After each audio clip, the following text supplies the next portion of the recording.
దశాబ్దం క్రితం వరకు పల్లెపల్లెల్లో పెసర పంట సాగు చేసే రైతులు అధికంగా ఉండేవారు. రకరకాల కారణాలతో ఆ పంట ఏటా తగ్గుతూ వస్తోంది. ఇప్పుడిప్పుడే మళ్లీ సాగు పుంజుకుంటోంది. శ్రమ, పెట్టుబడి తక్కువగా ఉండి అతి తక్కువ కాలంలోనే పంట చేతికి వస్తుండటంతో జహీరాబాద్ జిల్లా థరూర్ మండలం రాంపూర్ గ్రామంలో రైతులు అనాదిగా పెసర పంటలు సాగు చేస్తూ మంచి లాభాలు గడిస్తున్నారు.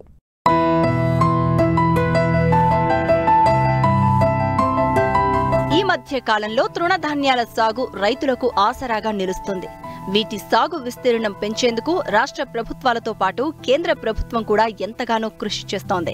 2024-25 ఖరీఫ్ సీజన్ పంటలకు అందిస్తున్న కనీస మద్దతు ధరలో తృణధాన్యాలకు అధిక ప్రాధాన్యత ఇస్తూ కొత్త ధరలను ఆమోదించడం జరిగింది. అయితే ఇవేవీ తెలియకుండానే అనాదిగా పెసర పంటను సాగు చేస్తున్నారు జహీరాబాద్ జిల్లా థరూర్ మండలం రాంపూర్ గ్రామంలో రైతులు.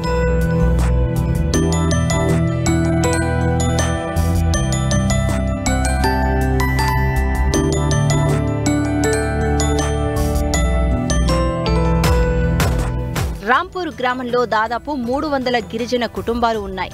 ఈ గ్రామంలో దాదాపు 1200 ఎకరాల వ్యవసాయ భూమి ఉంది. అయితే ఇక్కడి రైతులు ఖరీఫ్ లేదా రబీలో ప్రతి రైతు కొంత విస్తీర్ణంలో పెసలు సాగు చేయడం ఆనవాయితీ. శ్రమ, పెట్టుబడి తక్కువగా ఉండి అతి తక్కువ కాలంలోనే పంట చేతికి వస్తూ ఉండడం, ఇటు మార్కెట్లో కూడా మంచి ధర పలుకుతూ ఉండడంతో గిరిజన రైతులు ఈ పంట సాగుకు మొగ్గు చూపుతున్నారు. ఇతర పంటలతో పోల్చితే ఈ పంట సాగుతో మంచి లాభాలు వస్తున్నాయంటున్నారు. మాకు 8 ఎకరాలు ఉంటాయి పొలం. పెసర్ వేస్తాము, ఒక 2-3 ఎకరాలు పెసర్ వేస్తాం, వరి వేస్తాము. ఇది మాకు పెసర్ గురించి అయితే ఇక మేము ఒక ఎకరానికి 4 కిలోలు పడుతుంది పెసరు ఇత్తనం. మేమే ఇత్తనం చేసుకున్నాం, ఇక్కడనే చేసుకొని 4-5 కిలోలు పడుతుంది. ఒక సంచి డిఏపి వేస్తాము. దానికి పెసర్కు మంచిగా చూసుకుంటాం, మందు కొడతాము, కాల్పు దంతే కొడతాం ఎడ్లతోని 2 సార్లు 3 సార్లు స్ప్రే చేస్తాం.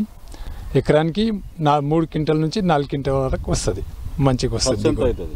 ఖర్చు అటు ఇటు 5,000 దాకా వస్తుంది పెసర్కు. ఇక అన్ని కూలీ అందే పెట్టుకున్నాక 5,000 దాకా వస్తుంది.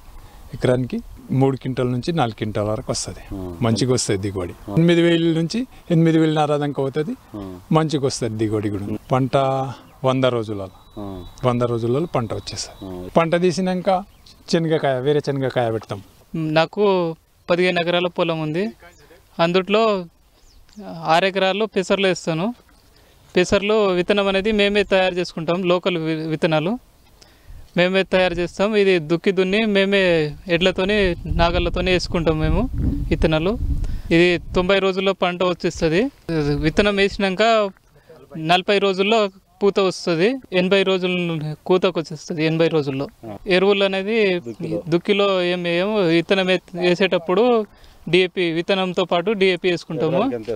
ఎకరానికి 1 బ్యాగ్ వేస్తాము డిఏపి. ఆ తర్వాత ఇది కలుపు తీసినాక ఒకసారి మోనోక్రోటోపాస్ స్ప్రే చేస్తాము. ఆ తర్వాత పూత వచ్చే సమయంలో ఇది పురుగులు పట్టకుండా క్వినాల్ పాస్ లేకుంటే ఇది ప్రొఫెనోఫాస్ స్ప్రే చేసుకుంటాము. ఆ తర్వాత డైరెక్ట్ పంట వచ్చేస్తుంది చేతికి. ఎకరానికి 3-4 క్వింటల్లో వస్తుంది. పెట్టుబడి అనేది ఎకరానికి 6,000-7,000 దాకా అవుతుంది. వచ్చేది 3-4 క్వింటలు దిగుబడి వస్తుంది. 4 × 8,000 వస్తుంది. 8,000 క్వింటల్ పోతుంది. అది మేము లోకల్ మార్కెట్లోనే అమ్ముకుంటాము. తర్వాత మిగిలిన దాన్ని మేము విత్తన శుద్ధి కోసం విత్తనాలకి వాడుకుంటాం. మేము 3 నెలల్లో 32,000 దిగుబడి వస్తుంది. పెట్టుబడి 8,000 పోగా మిగతాయి 24,000-26,000 దాకా మిగులుతుంది మాకు.